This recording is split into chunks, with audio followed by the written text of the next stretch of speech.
Louisville Assistant Chief Terry McGrath, Terrence, and we've got our team, we've got our regulars, we've got our cast of characters. We're missing Chief Halton. Chief Halton has something pop up last minute. He won't be joining us today, or if he does, it'll be late.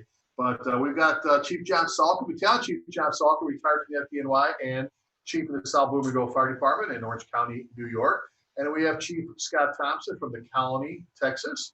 And like we told you once before, we moved to a different format.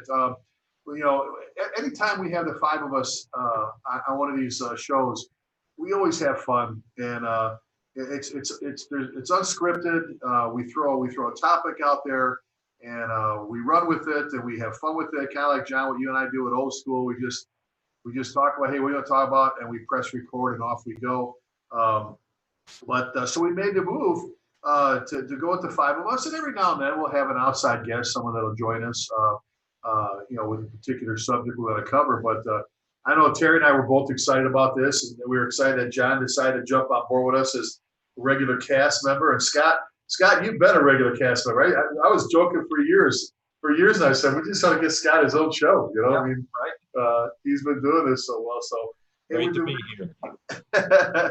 We've been working through COVID and a bunch of other things, and anyway, the joke. But we're glad you're able to join us. On a serious note, I don't think we want to move forward without mentioning someone very special to the Louisville Fire Department family, and that's retired Captain Chris Kirk. Now, selfishly, if you've been, and John knew right away, so that's his name because he's heard me mention Chris so many times. If you sat in any of my programs, if you sat in Pride and Ownership, you see his picture in every one of the presentations I do. There's situations I talk about. John, you and I, we talk company officer stuff. We do roll call, different things like that. There's specifics we talk about Chris Kirk. And when I talk about him yesterday down in Travis County, EST, down there at Pflugerville, when I put the slide up with Chris's picture, he's standing with Tommy and Senna, another good guy, another good driver. And I always say, it's the whole thing about leading by example. And I say, you're looking at a great driver engineer in Tommy and Senna. And the reason he's so into the job and has a great attitude and just, it's because he's standing next to an absolutely incredible captain, Captain Chris Kirk. That guy is one of the nicest people, one of the hardest working people, a great company officer, a great truck captain all those years. I don't think I've met anybody that doesn't like him. I think everybody loved the guy. Loved the guy. And then I said, well, if you want to know why he is so great and incredible, you should have met his dad, Captain Kirk from the Irving Fire Department, retired, a gentleman and another great. It just runs. Terry, it runs in the family with the Kirks, doesn't it? Yeah, that's. His father when we used to have the firefighter games, which was the summer Olympic kind of competition that's throughout the state, but him and his father were legendary in horseshoes and washers, and they were staples. But both of them were the most genuine, kindest, just even keeled, just a great guy. Got hired in 1988. His son is on the job at DFW Airport. So he's obviously continuing where his grandfather and his father showed him the way. And Chris retired a couple of years back. They lived in Oklahoma. I'll say his entire family they're just the nicest people. And so, this obviously was something, it was unexpected. And it's COVID kind of related. Yeah, it's shocked kind of a majority of this department. It's kind of rocked us because we never saw it coming. And Chris has stayed involved with some activities, some social functions throughout the years, and he's obviously very, very close to a number of the members around here. But that's certainly someone that will be missed without a doubt. He was actually still active in a volunteer fire department up where he lives in Marietta, Oklahoma. So.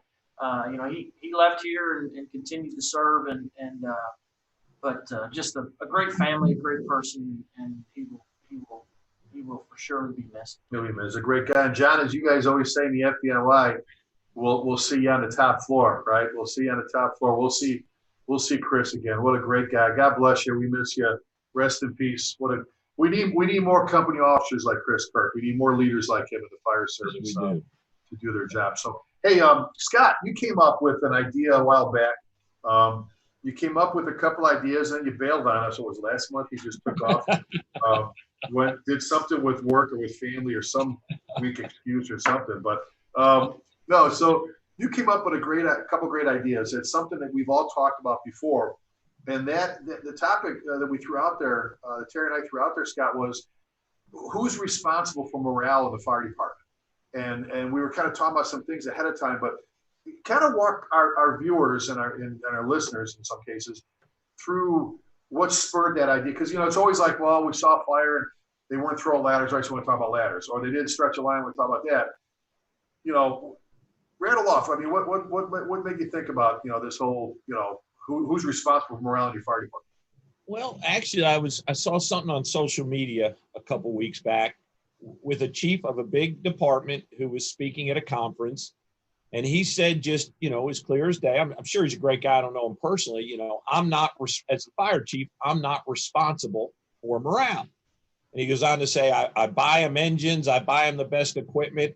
That should be enough. And of course, being a fire chief, Chief Salka, Chief McGrath, morale's always kind of got to be on the radar. A lot of fire chiefs have faced a vote of no confidence because they didn't believe in morale, right? And when it always comes forward, you hear morale's the lowest it's ever been, right? That's kind of the catch-all.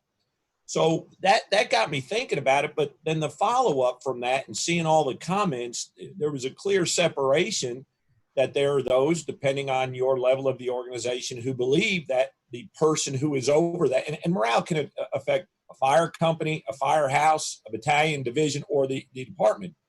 So obviously, if the department morale is low, and I'm the fire chief, I've got some something in that to work with, either to make change or whatever. So that's what really got me thinking about it is that chief saying that. And I believe just the opposite. As a fire chief, I believe I have a huge influence on morale and certainly have an influence to change it if it's becoming negative. Well, and John, you and I've talked about in class before exactly what Scott was just mentioning. And I've heard you say before, how can you be a chief officer or a company officer, even a senior firefighter, and not have your hand on the crank on the morale siren? How can you, and I do pride and ownership. When I get to talk about the company officer, I talk often about the company officer sets tempo for the rest of the shift. I talked about it yesterday down in Pflugerville with the guys and gals down there is, don't blame the firefighters. And John, you've talked about this a ton of times. Don't blame the fire. If the firefighters are acting a certain way, that's because they're being allowed to act that way by the boss. And it's like kids. Kids are allowed to act a certain way because of certain parents. And how many times have we walked into a firehouse and you could just feel the tension, you could feel the air, and it's usually not once in a while there's a firefighter that's creating that. We've dealt with that. I'm back in Louisville. We've had that here. We're great department, but once in a while you have that one person. But 99 times out of 100, it could directly relate back to who's sailing the ship, right, John? Haven't you said a bunch of times that the chief or the company officer sets the tempo when it comes to the morale? Absolutely. And actually, it's not one-dimensional, but it's probably two or three-dimensional, this particular issue, because the first thing you have to do is you got to have your pulse on the job. You got to have your ears and your eyes open. There are fire chiefs that are smiling every day and ordering fire engines and building new stations and just having a good old time, and they don't even know morale sucks in their fire department. So first of all, is you got to pay attention to what's going on in the stations. You got to get out. We talked about it. Don't get trapped behind your desk. You got to be out there visiting the stations, going on calls now and then. I mean, they don't always want maybe the chief of department showing up, but the point is you got to know about it first. And then, you got to crank that morale siren. Nobody gets more benefit out of good morale than the fire chief, because when there's good morale, people are working harder. They're calling in sick less. They're not getting injured. They're coming up with new ideas, and it's unlimited benefits to good morale. How could you possibly want to distance yourself from that, right? Well, and Scott, you heard it, Terry, you heard me say it a bunch of times, and I know, John, you have. When I talk about Bill Allen, my lieutenant in Bedford Park, Bill Allen, the dream company officer, that guy, you know. Could make cleaning a grease trap fun. I've heard it so many times I can recite it. Exactly. He can make cleaning the grease trap fun. He just, that guy. When I was going through my process with my practice wife, okay, I'd come in and I'd walk in. There's, we got 10 to 50 guys on a shift. So picture shift change. It's like, up by you, John, right? The 18th Battalion. And I'd walk in, I go, you see this face? Do you see this face? This is me today. This is me. If it calls, I'm not here. Don't bother me. And I would just march off. And I'm just like, this, God, and everybody would be like, okay, because we've all kind of been down that path once in a while. Well, a lot of us have. And I'm telling you, John, you've heard me say it, within an hour, I'm out there, we're on the floor, we're checking the rigs, and I'm laughing and yucking it up and joking. And I look over at him and go, you sneaky SOB, you did it again. He knew what buttons to push. He knew how to take Rick Lasky, pick me up and put me back on the track. Sometimes he had to do it by bopping me on the head, which a lot of people get all butthurt, as my daughter's softball player would say, when you do that, I don't get my feelings hurt. It works. Yeah, he had no problem getting me back to where I should have been. And I'll be honest with you guys, at the time, sometimes I didn't even I've said it before. God, I didn't realize just how great a company officer he was when I worked for him. I realize it now. The guy was magical. He was absolutely, the smile, the energy. He was always about. We took Eddie Switowski. Scott, I don't know if you ever met Eddie. Okay, John did. Eddie Switowski and I started together. All right, and I remember coming in. We're one department. There's a cake. Said, "Congratulations, Rick and Eddie." I'm like, "Oh, there's that cake again." No, he goes, "We got hired. Chief Rubel called. We're going." So we got hired. We're going to be on the hazmat squad together. We're hazmat geeks, and we're riding backwards as fire. I mean, it was just God, Now, Eddie is the one that talked me into going to the University of Illinois Fire Service Institute's 80-hour National Fire Academy Chemistry for Hazardous Materials class. And I said, Eddie, look at me. I can't tell a beaker from a beer stein. I don't know what the hell I'm doing. He goes, no, it says for the firefighter with little or no knowledge or experience. I said, well, I'm the no. I was a jock. I'm the no. He goes, no. It was 80 hours of my life I'll never get back. It was the worst, most stressful. I was nauseous. I was crying, I had headaches. Bill Allen went to the class there. Bill Allen signed. I hear me say he signed up for the class. He was old enough at the time to be everybody in the class's father. I mean, he was and he wasn't that old. That guy, he's the first one up at the board working problems. He's the first one, and he actually shamed some of the young guys, including myself, that were bitching the whole time into he's out there doing it. He was always the guy, his attitude, he's the morale around him. You had to work hard to be pissed off, angry, and miserable around Bill Allen. He just had it. By the way, Eddie, I can't go any further without saying Eddie received the Medal of Valor for trying to save Joe Samick, Lieutenant Joe Samick. He fell in the basement December 6, 1989. There's a highway named after Eddie. John, you and I talked about this. There's a highway named after him up in Michigan. He was a chief in Comstock Township, Michigan, and doing great things. Was putting his turnout gear away in his SUV at an accident on a highway. They had other vehicles set up. They were blocking, doing everything. And some drunk at 92 miles an hour drove on everybody and obliterated them. And God rest Eddie. They did very nice. It's a very nice highway named after him up there. But Eddie's the one that talked to me. And I'm looking at him. He's going, look at Bill. Look at him. Now, I never called him Bill. He was always Lieutenant, LT. He goes, the guy is just, I'm having headaches. I thought I had a tumor. I don't know what the hell was going on. And he was bouncing around. I don't know. It just, and he could just get you out of your funk and get you dialed back in to take care of business. You know what I'm saying? I mean, and I don't think that great people to work with. They're great people to work with when you have those, right? And that's all his decision. Come in with a positive attitude and be that person first up there or not, right? And that's totally, we all have control of that. Well, let me throw this to you guys. And before you, let me just add something right now, because it's important right now, and Bill Allen was so good. I never met him, but here it is.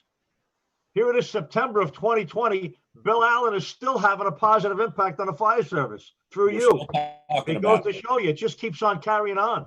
No, I get excited talking about the guy and telling stories about him. He's incredible. But let me throw this to you guys here. Not too long ago, I did a consulting job. I went to the department and all kinds of problems. It was one of those flip this firehouse things when I do that. And, you know, issues and stuff. And I met with all three shifts and this and that. And I finally got with the battalion chief on one of the shifts.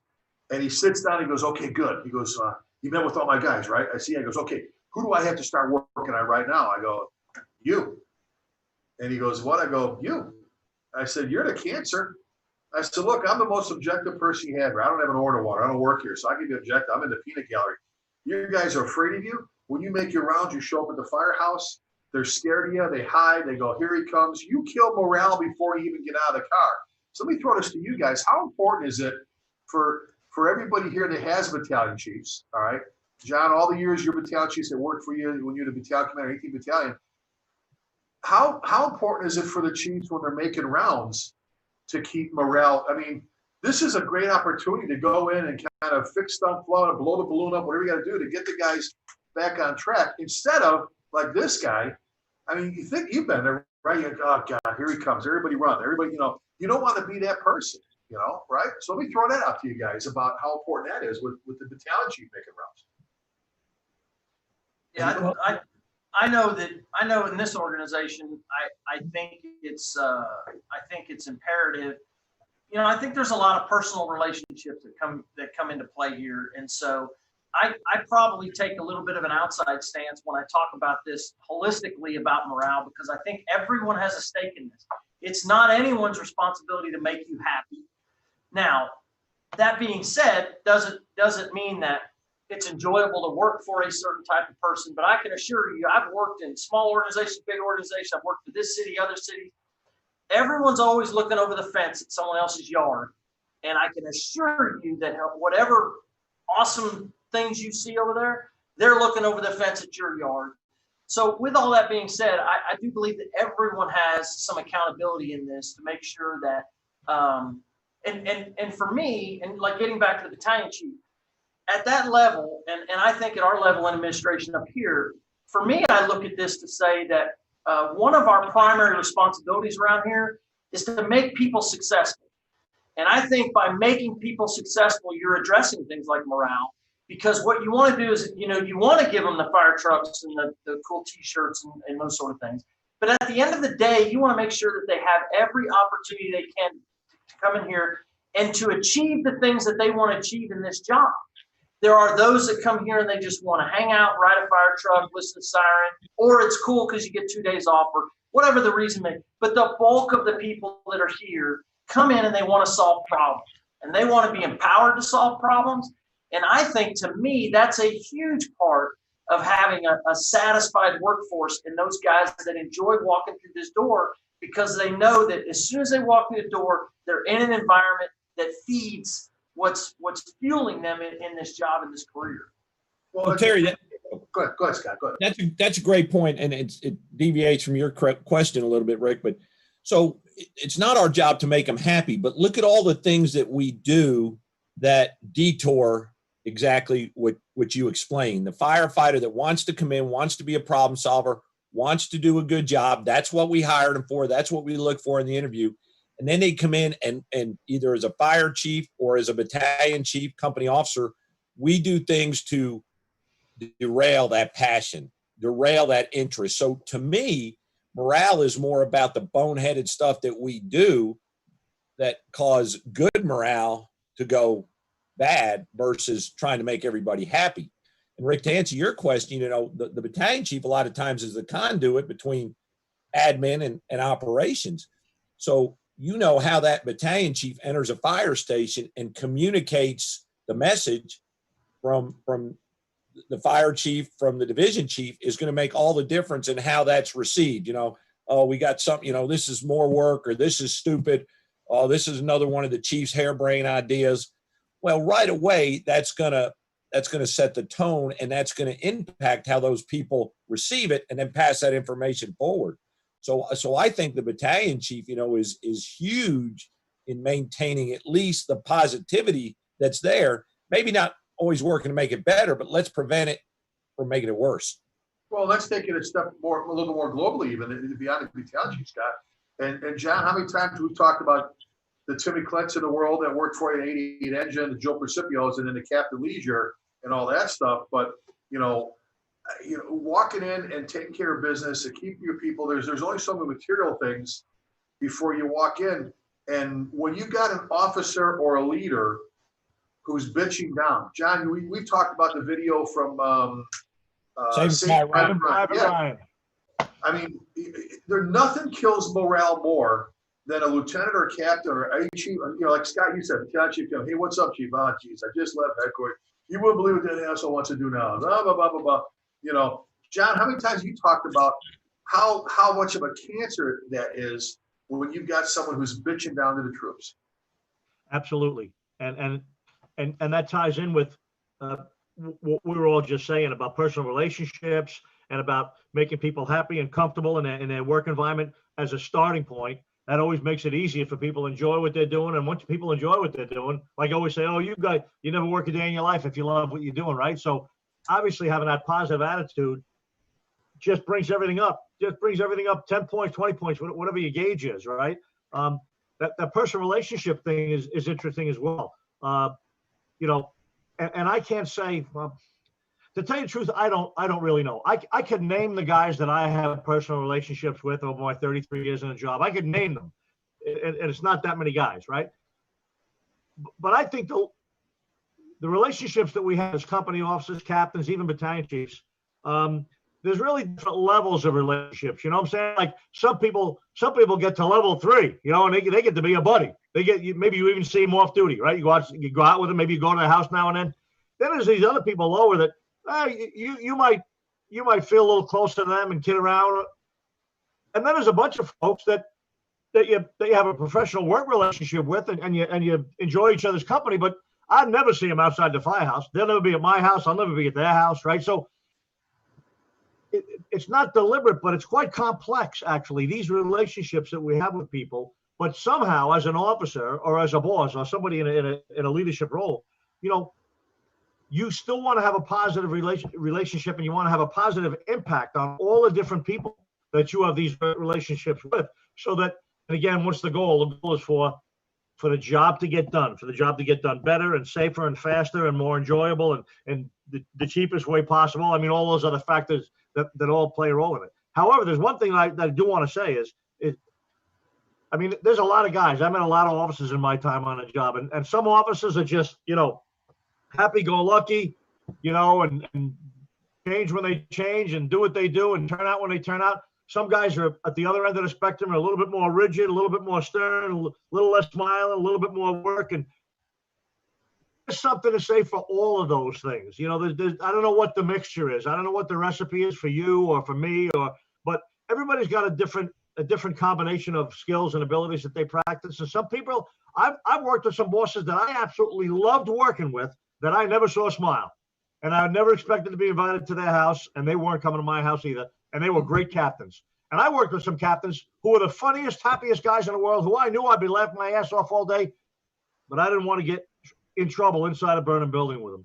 You know what I'm saying? So the problem here is there's 1,000 variables, and everybody's recipe or everybody's answer is going to be a little bit different. But it's the lesson here is it's not easy, man. It's not easy affecting morale and being a good boss and holding people on the line, but maybe giving them some, letting them have some fun while they're working too. It's quite a complex juggling act.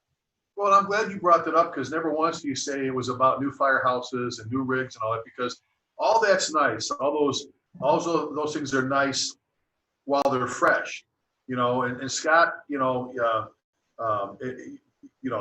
in your book, The Functional Fire Cop, Functional Fire Company, plug. I mean, you talk about this stuff. Every one of us have worked in firehouses that were all cockroached up and rat infested. And I remember this one, we couldn't get them out of the cockroach. They were running above my office all the time and all that stuff. Rats. We've Rats in Louisville. Firehouses that were so crappy and fire engines that were breaking down, and guys had, and they're bringing their own tools and just doing stuff. And the morale was soaring. I mean, I've been around, when we've been in these firehouses, you walk in, you go, wow, this definitely didn't win any architectural gold medallions, you know what I'm saying? And the guys they didn't care. They were into it. They had a 25-year-old pumper that you would have thought was brand spanking new. They took care of the firehouse, I mean, they cleaned it as best they could, but when things are broken and things are old and things are, and so it's not always, I guess, about the material things. I said, the years here was like, well, it's great to buy new rigs. It's great to do this, but all that stuff just kind of, after a while, they really don't care. Yeah, give me my new gear. Yeah, here's my new helmet thing, put it in the closet, and if you're waiting for them to get excited and be all fired up on the job just because you gave them a new helmet, you bought them a t-shirt, all that stuff, it's going to be short-lived if it's at all, so there's so much more to it than that. Go ahead, John. I just want to add one quick thing to that because it's a sort of a funny little story. It's disgraceful, but funny. But on the other hand, the men notice it. The men and women in your fire department, they notice when they're being handed junk and when they're wearing old gear and they could have something better. And I remember when I was a young firefighter in the FDNY at the time, our exhaust on all our rigs, they went up just like the tractor trailers out on the road. It was with that little flapper at the top, right? So what do you have in a firehouse right over that rig? Is a big old black spot, a soot mark right over where the diesel stack was, and people started complaining. Firefighters complaining about all the diesel residue in the firehouse, and look at the ceilings. You know what the FDNY did? They painted all the ceilings black. Now that's pretty funny, but that's disgraceful. There's a case of somebody not. They had to spend money on paint, but they weren't going to solve the problem. They didn't really care about the diesel fumes. They just care about the complaints, So taking care of your people and providing new rigs and new gear and new stations and whatever it might be, it's by itself, it may be not going to solve anything, but in conjunction with a good work attitude, that's going to help as well. Well, there's a lot of bosses on this panel we're all firefighters that get dressed up as chiefs, right?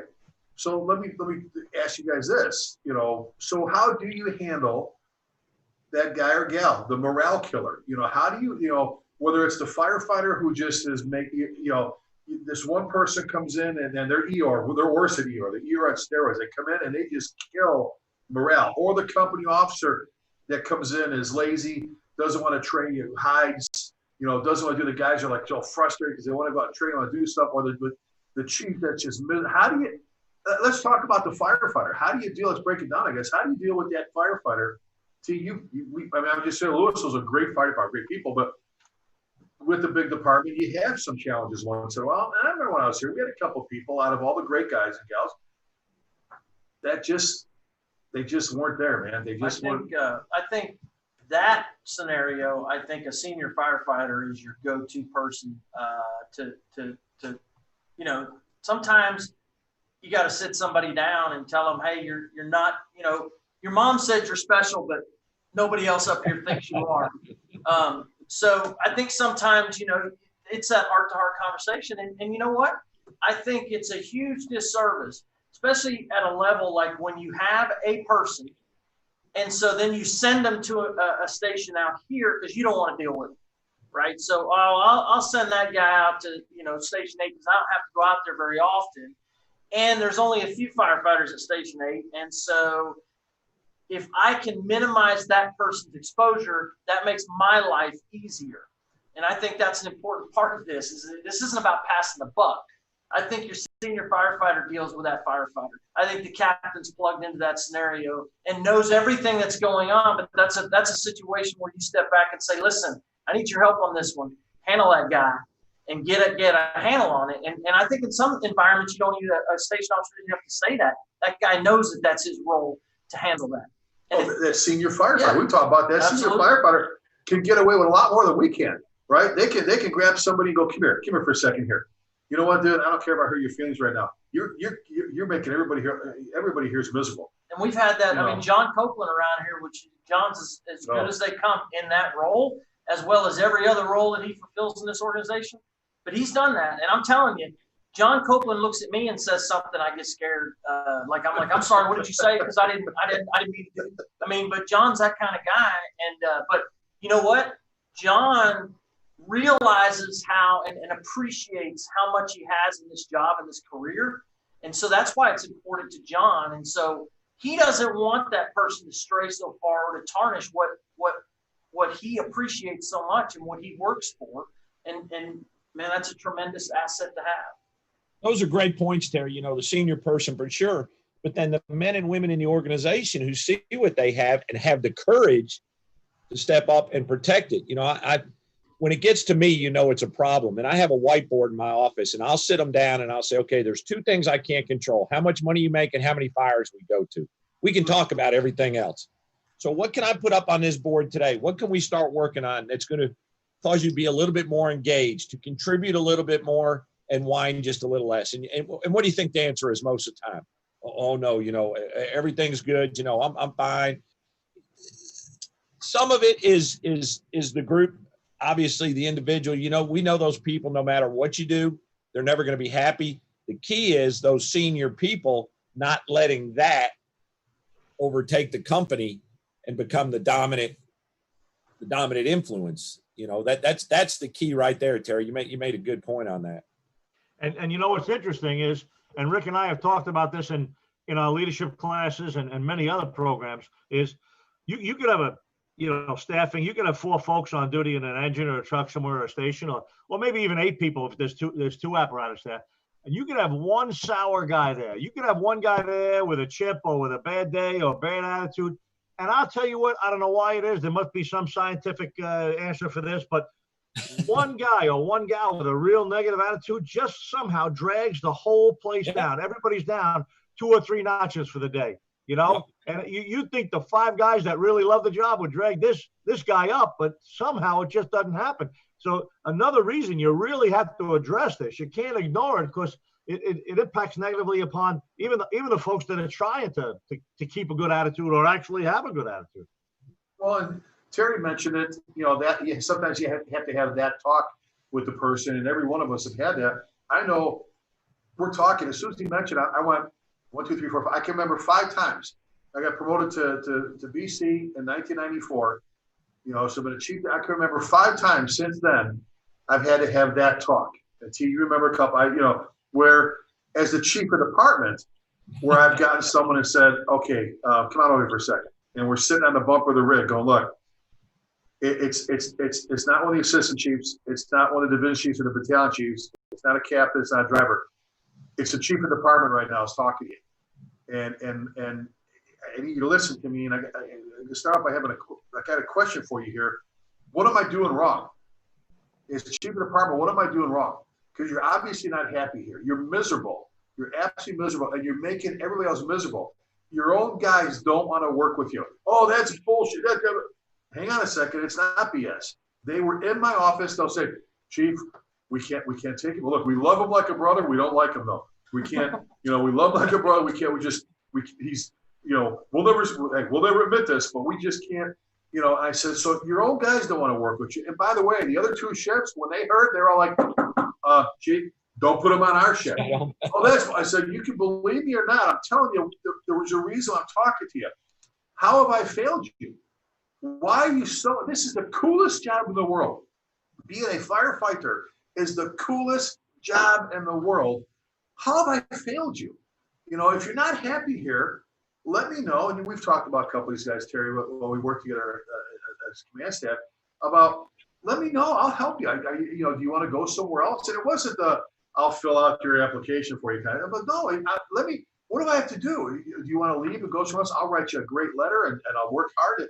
If you're not happy here, I don't want to see you not be happy, but and out of 5 times, only 1 time, you'll know the person, only 1 time it didn't work.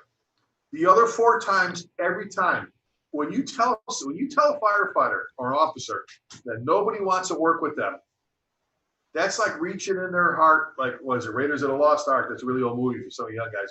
Reach in there and pull their heart out because you can see it start to well up and they can see their emotions and their heads starting to spin. And then, like with 2 of it was, well, this is what I got going on at home right now. Blah, blah, blah. And, and now we get to the bottom, to the root. We're able to work on it. I know one guy, and what the part where I was at, he actually came in, his lieutenant goes, come here, I got to show you his locker. They were out grocery shopping. He goes, inside his locker door, open up, here's his top 10 list on what he has to do to improve his act. Number one, hug and kiss his wife goodbye in the morning. You know, get to work early, do this, say something. He had this whole list of things. I went, holy cow, maybe it worked. And you know what? It did. It actually did work. I had one guy that just kind of did that to me, and that's going to happen. But I just think it's, I mean, that whole having the guts, whether it's a John Copeland, who's incredible as a mentor. John was smiling because as soon as you said John Copeland, he's heard me talk about Copeland. I never met the guy, and I know from Rick. Yeah. You know, it's that kind, you know, so every now and then, like Terry, like you said, you have to have that talk with someone and go, I guess you have to remind them every now and then, go, you know, it's kind of one of those things, like I did it yesterday again. I do it in class all the time. So I go, okay, let me get this straight. So if I want to work for the Louisville Fire Department, do I just come in and say I want to work and you hire me? And Terry says, well, no. First of all, we have to post it, and then you have to fill an application back. All right, I have to fill an application back. Now, do I have to fill out the whole thing or just what I take support? Oh, no, dude, if you got to fill the whole thing out, if you leave anything blank, that washes you out of it. I have to fill the whole damn thing out? Yeah, Rick, you have to fill the whole thing out. All right, cool. Okay, here, fill the whole packet out. Now, is there a written exam? Well, yeah. Well, do I have to pass the whole thing or just get do good? No, dude, you have to pass it. Crap, man, how do you hire people? Okay, so I got to fill the whole thing out. I have to take a written exam, pass it. Now, is there a physical ability of some kind of type? Terry goes, yeah. I just have to do okay in that, right? No. You have to do it. Holy cow! So I gotta turn the whole packet in. You go to the bank. Got to pass the written pass. So now, is there a background check? You guys do background checks? You guys do background check too? Oh God, I'll never pass that. Anyway, that being said, now is there a drug test? Yeah, there's a drug test. Is there an interview? Yeah, not just one. There's two. Two interviews? Holy! Well, there's a psych test too. And we do a polygraph. All this stuff you do all this stuff. Now, there are volunteers. We'll talk about that in a second, John. We'll talk about that when it comes to morale. All that stuff you do to become a firefighter in Colony, Texas, a department that's got all kinds of great stuff going on, to work in Louisville, to work wherever, you do all that stuff. And then you get there and you're miserable. You know, we've said before, you know, you'll see a new guy, and you're like, God, he's all excited, all this stuff. And a year later, he's bitching about the chief and the mayor and the pain. I'm like, I just think, what's wrong with him? And I'm like, no, who's he been hanging with? Who sucked him into their den of evil? Who took that energy, that positive stuff? A lot of the stuff you wrote about in your book, Scott, about motivation and energy and attitude. About who did that to him? You know, I mean, what's really sad. That's what's really sad. Those guys that are up here, and the firehouse brings. You know, we're in the process of hiring 13 people with 2 candidates in here this morning filling out some paperwork. But when we meet with them their first day, all the staff gets an opportunity to meet with them and talk about a variety of things. But I've got a picture that I've shown before called Awesomeness. A little kid who's at some kind of an open house or something. He's flowing water, just, you know, laughing, smiling from ear to ear. But I show that picture and I tell them, I hope this is you today. You're sitting here. This is what, like Chief Lasky just said, you worked to come here. We didn't come to your house and say, hey, man, you're going to be a firefighter in Louisville. You came here and said you wanted to do this. You worked incredibly hard to get where you are. And so you're sitting here today. And I hope that this picture represents what you're hiding, because you don't want to be that guy just smiling in your ear and everybody's looking at you going, oh, hey, tone down, dude. You're freaking me out.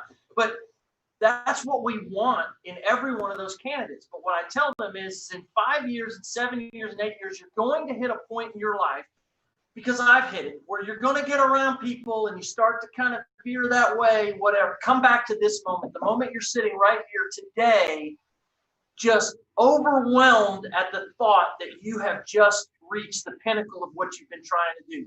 This is what it's all about. You're going to have a long career, we hope. And if you're here for 30 years, there's going to be some highs and lows. Come back to that place and remember why you walked through this door, and remember how hard it was to get here, and get back to that person and fight for that. That's a great point. That's a good, and John, you know, along with what Terry was saying, what Scott was saying, you know, you've got your volunteer department. You've been a volunteer for over 4 years. Okay. You know, when we talk morale, morale makers and morale killers in the volunteer fire service, because there's a whole another group of significant challenges you have when it comes to volunteers who are already committing their time to volunteering, in most cases for free, and leaving their children and their houses to go on calls in the middle of the night and coming up there using their own gas and their own diesel in their trucks and all their own stuff and doing this whole thing. Not every place, you know, and John, you're going to be out, we're going to be doing a program.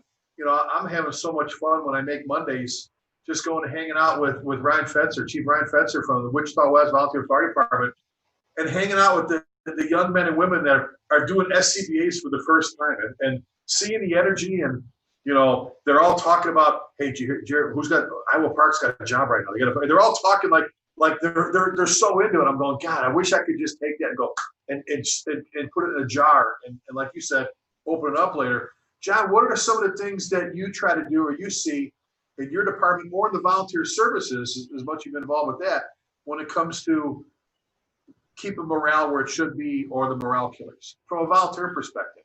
Yeah, I mean, and what's interesting about volunteers for anyone who, you know, who is or has been, or who's both, you know, I know a lot of guys in the FDNY are volunteers back home out in the suburbs or in a rural area where they live. Sometimes this issue is real important in a volunteer fire service, because there is no paycheck, there is no bonus, there are no vacation days. You know, you literally are working for free. You're literally working at it because you love what you do, because you love that work. So in one way, there's a heightened importance to good morale, because it's a very valuable aspect of the work that they do, and you really you have less things to offer these folks. On the other hand, what's great is folks that are volunteers are already something else. They're already, you know, maybe they are a police officer or a firefighter, but a lot of them work in business. A lot of them work in the insurance industry. Some of them work for Department of Transportation or whatever it might be. I always used to say, boy, I'd love to take the lowest guy in the totem pole, not the totem pole really, the guy with the worst attitude. I'd love to be able to swap him off for a week with a guy from the highway department and put him on the road paving crew.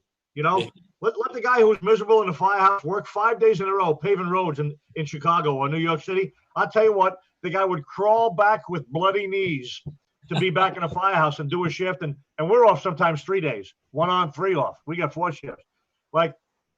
And what's great about volunteers is they are on the road crew. They are, you know, flying an airplane or working in the insurance industry or working on a farm somewhere.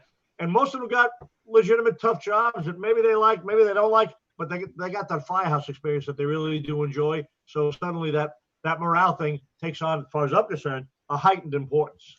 Well, exactly. And it's not, and we've had volunteers come up to all of us before going, man, I love what I do, but I show up for drill night or meeting night or for a call, and if so-and-so shows up, if I see their car in the parking lot. I remember when I was a volley, all right, on the southwest side of Chicago, there was a particular car, when I pulled in a parking lot, if I saw this guy's car, I sat in my car and get out. I wait for him to take the rig. I didn't want to do it. And I'm getting at is, they're not feeling that way because the air conditioner's not working in the training room. They're not feeling it because the furnace ain't working, or because someone left an engine dirty, or they got to do some work. It has nothing to do with those things. It has to do with that one person or those couple of people, like you said, you know, that all of a sudden they start sucking you into their misery, and misery loves company, you know, where you've got to do, like Terry said, you got to fight that. You got to fight. You got to be the Bill Allens. You got to be the Chris Kirks. You got to be the Brian Purcells. You know, Brock on God. You know, and John, you said it. You had a battalion chief. Oh, I tell this story in class. I always ask you to tell it. That had kids that had a particular disease that when they got to a certain age, like 13, 14, they ended up getting sick and died. And the guy he'd walk into the firehouse. He already had 2 that had passed away, and he's got a third of his children. You know what's coming. And he would walk in whistling and smiling.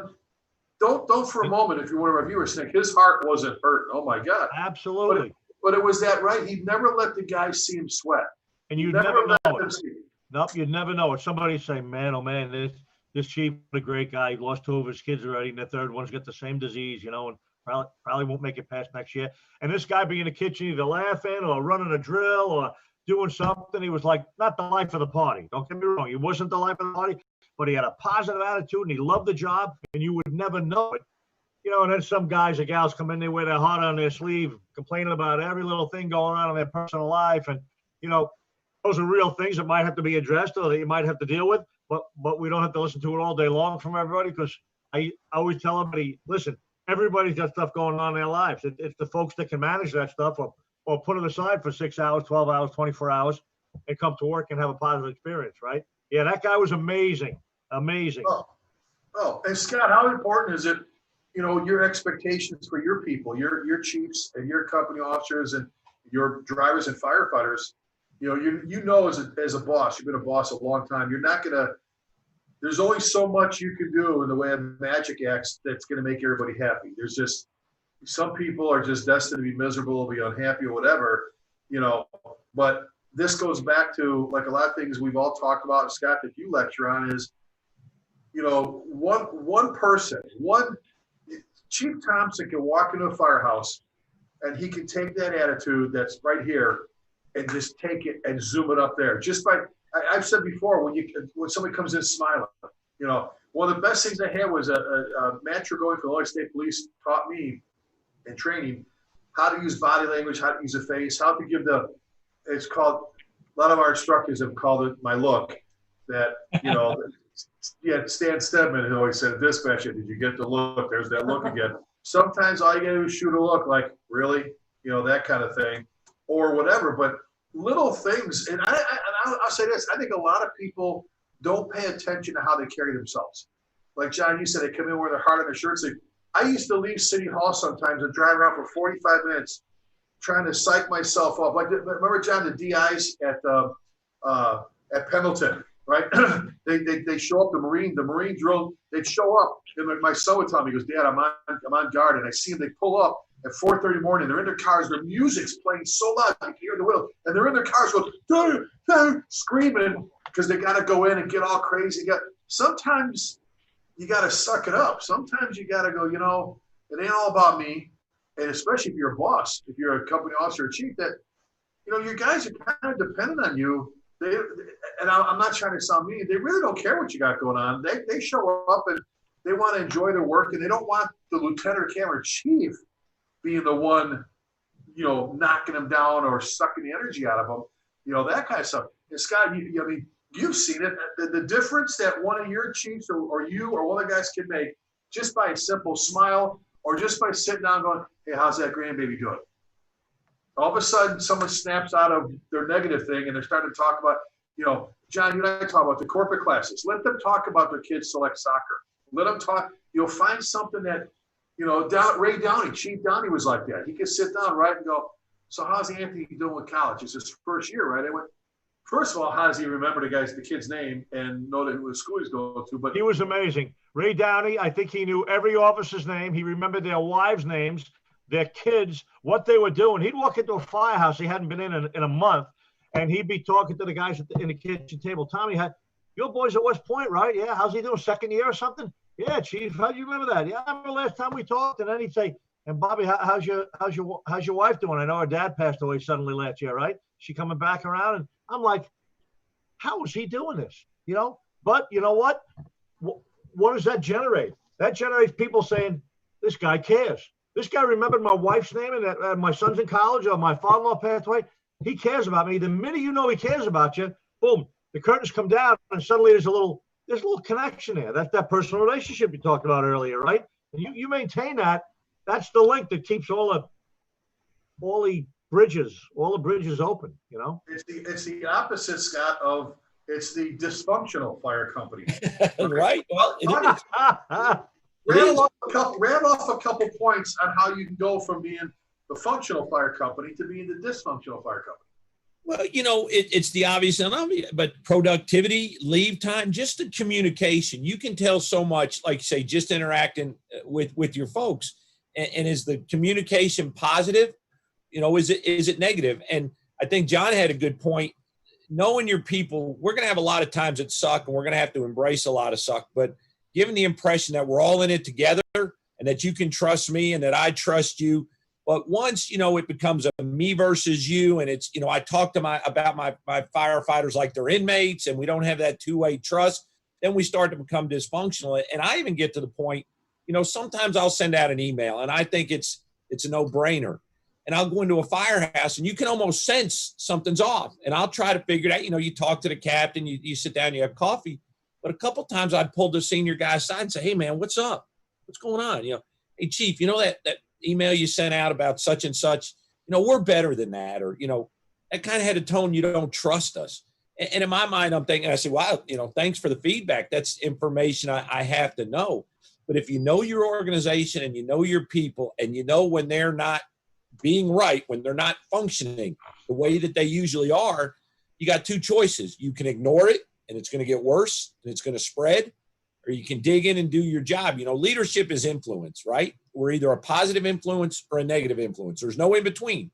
And sometimes doing nothing can be a positive or a negative influence. So, leave time, certainly, right now the big thing is turnover. People are leaving these organizations and all these chiefs think it's about money.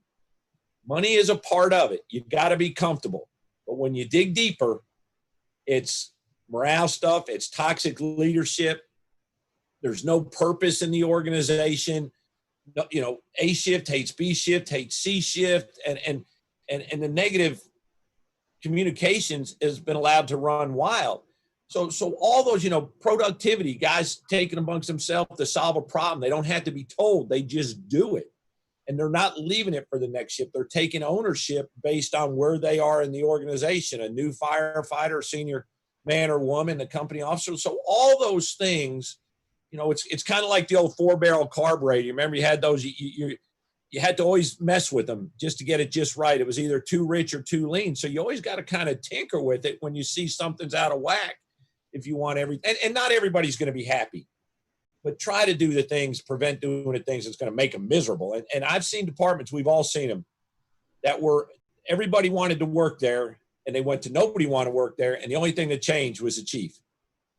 Well, exactly. And the three of us, John knows this department and he's not from this area, but there was a department they've changed now, completely changed, I think. But how many people do we hire from a particular department here? We were getting close to like 20 people and they made a whole lot more money. And they were like, I don't care if I take a pay cut. I'm miserable going to work. Now, I guess I want to point this out though too. I don't think we're in the business of rubbing people's shoulders either. It's not like our job to rub their shoulders and here's your slippers and here's your talk cassette and here's your not toy. At all. And they go, but I think as leaders, it's our job to set the table, to do whatever we can to ensure, like you said, Scott, to kind of set up the lanes, if you will, for people to be successful attitude-wise and not be that person that just, because you're not going to get everybody. You're not going to get everybody to jump on board. We've talked about it. We're like, God, we're pulling our hair out trying to make people, well, you know what? You just can't make some people happy. What you do is you aim for the majority. You try to get everybody on board. You try to provide, when you go, I guess this thing, when you go home at night and you lay your head on your pillow, as a leader, as a company officer, as a boss, as a senior firefighter, did you do everything you can to make the place better? Eddie Enright used to say, all I ask the guys is when it's all said and done, leave it a little bit better for the next person. Again, all that stuff. But I don't think we're in the business of rubbing people's shoulders. It's a blessing. It's this. And some of that guys don't understand. Sometimes I'll say, and it's not an excuse, and we all know, as a boss, you got to make decisions that not everybody likes. And they're not happy with it. You're like, some of them I don't have any control over. It comes from City Hall. My job is to make it as painless as possible, but do your job. You grow up, act 3 times 7 in most cases, and count your blessings that this is the coolest thing in the world, that you're not out pouring asphalt when it's 110 degrees outside or doing the rest of the stuff, that you're out washing your truck at night and you're out doing this and you're working out and you're doing. This is the most incredible thing. But Scott, don't lie. Don't go in there and lie. Don't belittle somebody. Don't make it all about yourself. All those are things that even if you're not rubbing their shoulders, you're not kicking them in the ass either, and saying I'm intentionally trying to bring you down because I care more about me than I care about the rest of you. And Yeah, I think that's where a lot of leaders get in trouble. Yeah, And I don't want to, I mean, not to get off topic, but we've had a phrase that we hear sometimes when we're doing an investigation around here, some internal matter, but somebody might say, well, I was just trying to take care of my guys. Well, I appreciate the statement, and I absolutely believe that's every supervisor's responsibility, but sometimes taking care of your guys means holding them to an expectation, making them accountable. It might mean disciplining or telling them no or whatever the case may be. Taking care of my guys doesn't mean that I'm just here to make you happy. And No, I'm it's going protecting your career.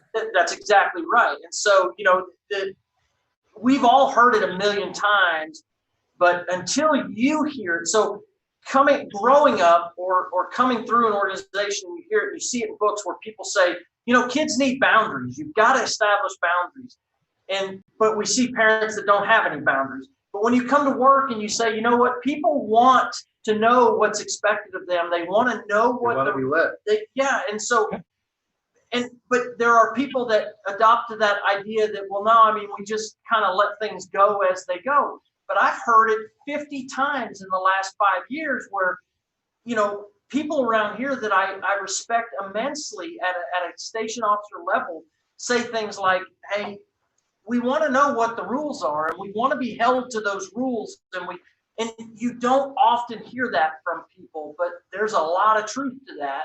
And I 100% agree with that. It gets back to Scott's comment, is protecting your career and giving you the chance to succeed. And I think all of that's wrapped into what this topic is all about. And if we all think back at the people that we respected, it was because they expected more of us. They told us what they wanted from us and they held us accountable. And those, we may not have liked them, but we respected them, right? The ones that were always our buddies and friends that we liked, we didn't, like John said, you don't want to go in a fire with me. You just want to sit around and drink coffee. But that's where respect comes from. But, Scott, and I use Chief Lasky in my example a lot in this, but did you ever walk into a staff meeting and not have your stuff together? Because I don't want to be called on and not have the answers. Right. But And you know what? You might do it, but you'll do it once, and then you'll go, I'm not doing that again. I'm not going to get the look, the face, be the guy held after class. But we've all been there, but it's a positive experience. It sucks in the moment. But is this the look you're talking about? No, it wasn't. It wasn't the awesome. I'll tell you another thing that ties all of this stuff together. It doesn't really tie it all together, but all of these issues that we just discussed in the past couple of minutes, and you'll all know as soon as I say it what I'm talking about, that concept of the mission, the men and me, right? That book that was written by a military guy about the mission comes first, that priority one, whatever I got to get done to get that done, must get done. The men or your firefighters, your men and women that work for you, taking care of them next. And me, meaning you as the officer, you as the leader, you as the company officer, the chief. You're third in line. You got to know you're third in line. You're third in line all day, every day. And my experience has been, number one, trying to practice that. And sometimes you got to think about it to do it. Sometimes you got to say, let me not do that. Let me get this done first, right? But trying to do that, trying to follow that principle and promoting that idea, the mission, the men and me, works so well because like Scott just said, there's folks that you work with that you really like working with, but you have no other real social relationship with them, but you love working with them because they're great squared away bosses. They're not easy to work for. Maybe they don't make cleaning a grease trap fun, but you learn a lot with them, and they're the first one on the rig, and the tools are always clean. And then there's other guys that you like working with for other reasons. Maybe they drill a lot and they train, and they're not quite as squared away or maybe on the ball as some other. Everybody's got these different attributes, but if you take care of the mission first, however it is you do that, and then take care of your people second, and then take care of you third. Number one, they're going to notice that. Your people notice that, listen, you can do anything you want when Salka's working, but if the bell rings, you better be on that rig fast, and you better be dressed, and you better have tools in your hand. They know that the mission comes first, right? And they also know that if something happens, he'll be right with you. He's not going to be happy you did that, but he's going to help you out. Nobody in his company, he don't leave anybody short. And I'm not really talking about me. I'm just using me as an example. That is such a great philosophy to have in the fire service. The mission, the men, and me. I've written articles on it. Rick and I talk about it every time we talk about leadership and being a company officer. You cannot fail.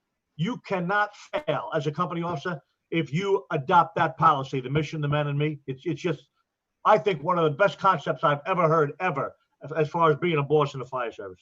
But John, you get around, we're struggling with that. The mission now is not really clear, and there's a lot of leaders out there who make it more about them, and so it's not as clear cut. You got to work at it, you got to think about it, and you got to commit to it. And it's different everywhere you go. It may be different. It may be different in your fire department than it is in Rick's fire department than it is in my fire department. And you just got to pay attention to your own surroundings, right? Figure out what's going on there. Well, you get, and as we close things out here, I guess one other final point is we always brag and talk about how good we are at tactics and strategy and size up. What do you do? Oh, I'm doing size up and I'm pulling up on a scene.